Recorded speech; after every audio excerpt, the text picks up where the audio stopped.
कम बारिश के बावजूद जमकर हुई है खरीफ की बुआई। पिछले साल से 27 लाख हेक्टेयर ज्यादा इलाके में बोई गई फसल। दाल की कीमतों पर काबू की कोशिश, चीनी के बदले दाल की योजना पर काम कर रही है केंद्र सरकार। मक्के की खेती से दुनिया के नक्शे पर आया पूर्णिया का गुलाब बाग, बिहार के नौजवानों का पलायन रोकने में कारगर।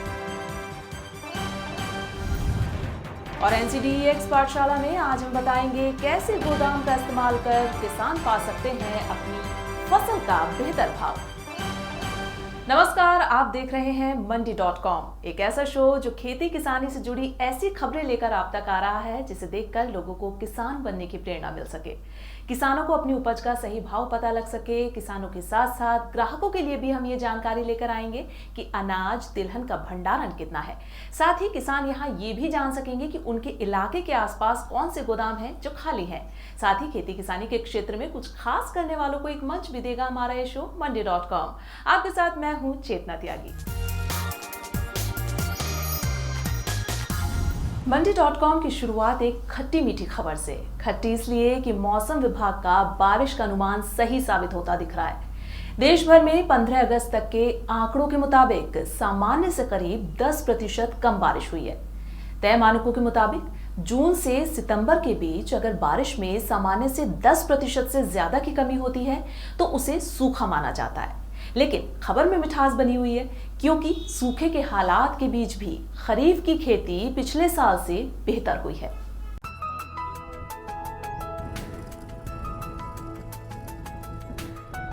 बारिश इस साल देश के ज्यादातर इलाकों में कमजोर रही है।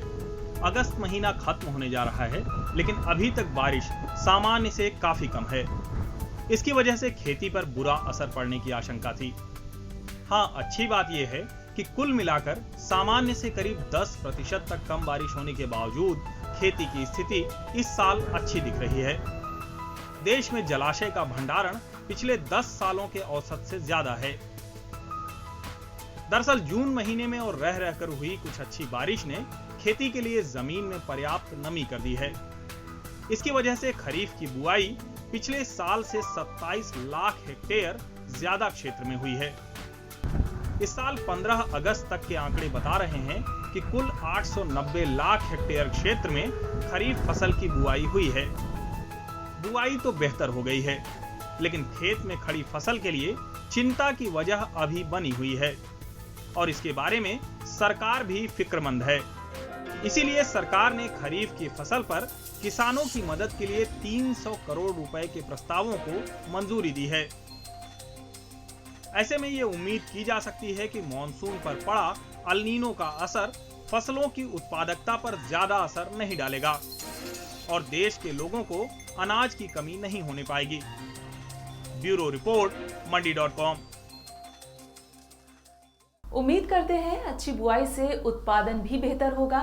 अब देख लेते हैं कुछ महत्वपूर्ण कमोडिटीज के भाव इस हफ्ते कैसे रहे हैं। जयपुर में जौ में अच्छी तेजी देखने को मिली है। जयपुर में पिछले शुक्रवार को जौ 1226 रुपए 60 पैसे में बिका था।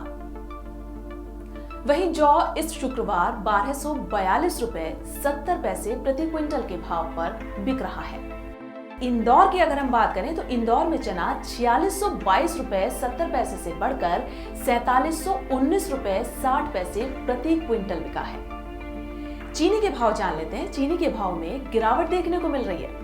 मुजफ्फरनगर मंडी में चीनी इस शुक्रवार 2598 रुपए 35 पैसे प्रति क्विंटल पर बिकी है, जबकि पिछले शुक्रवार को मुजफ्फरनगर मंडी में चीनी 2612 रुपए 80 पैसे प्रति क्विंटल पर बिकी थी। चलिए जीरे का भाव जानते हैं तो जीरे में भी तेजी देखने को मिल रही है। ऊंझा मंडी में जीरा 16,400 रुपए प्रति क्विंटल पर बिक रहा है, जबकि पिछले शुक्रवार इसका भाव 16,050 रुपए प्रति क्विंटल था। महाराष्ट्र के कपास किसानों के लिए राज्य सरकार ने नई नीति बनाई है और दाल के बदले चीनी देकर दाल की कीमतों पर काबू की योजना बना रही है केंद्र सरकार। एक नजर डाल लेते हैं इस हफ्ते की खेती किसानी से जुड़ी खास सरकारी नीतियों पर। सरकार ने इस साल की फसलों के लिए अनुमान जारी कर दिया है। दाल और अनाज के उत्पादन में कमी होने की आशंका है, जिसका असर कीमतों पर दिख सकता है। इस साल अनाज का कुल उत्पादन 25 करोड़ 26 लाख टन होने का अनुमान है। यह पिछले साल से करीब 1.25 करोड़ टन कम है। दाल का उत्पादन 1 करोड़ 72 लाख टन होने का अनुमान है, जो पिछले साल से करीब 60 लाख टन कम है। गन्ने का उत्पादन 35 करोड़ 93 लाख टन होने का अनुमान है, जो पिछले साल से करीब 72 लाख टन ज्यादा है। दाल की महंगाई पर काबू करने के लिए सरकार नई कोशिश कर रही है। भारत सरकार कनाडा और दूसरे कुछ अफ्रीकी देशों से दाल के बदले चीनी का कारोबार करना चाह रही है। सरकार इस बात की संभावना तलाश रही है कि क्या ज्यादा दाल उत्पादन वाले देशों को अतिरिक्त चीनी देकर उनसे दाल ली जा सकती है। एक सामान के बदले दूसरे सामान का कारोबार पहले खूब प्रचलित था, लेकिन अब उसकी जगह पूरी तरह से करेंसी ने ले ली है। देश में इस बार सोयाबीन का रिकॉर्ड उत्पादन होने की उम्मीद है। Soybean processors association of India के ताजा आंकड़ों के मुताबिक देश भर में 1 करोड़ 21 लाख हेक्टेयर से ज्यादा क्षेत्र में सोयाबीन की खेती हो रही है। पिछले साल 1 करोड़ 10 लाख हेक्टेयर में ही सोयाबीन की खेती हुई थी। गुजरात के साबरकांठा में एग्रीकल्चर सेंटर ऑफ एक्सेलेंस की शुरुआत की गई है। ये सेंटर भारत और इजराइल एग्रीकल्चर कोऑपरेशन प्रोजेक्ट के तहत किसानों को तकनीक और नए मौकों के बारे में जानकारी देने के लिए शुरू किया गया है। इसका उद्घाटन गुजरात की मुख्यमंत्री आनंदीबेन पटेल और इजरायली एम्बेसडर डैनियल कारमॉन ने किया। महाराष्ट्र के कपास किसानों के लिए अच्छी खबर है। इसका फायदा महाराष्ट्र के 9 जिले के किसानों को मिलेगा।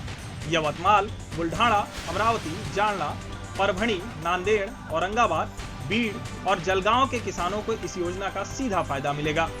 कपास की सही कीमत न मिलने से इन्हीं जिलों में सबसे ज्यादा आत्महत्या की खबरें आती हैं। फिलहाल वक्त हो गया एक छोटे से ब्रेक का। ब्रेक के बाद चलेंगे बिहार के गुलाब बाग, जहां मक्के के दानों ने वहां के लोगों की जिंदगी बदल दी।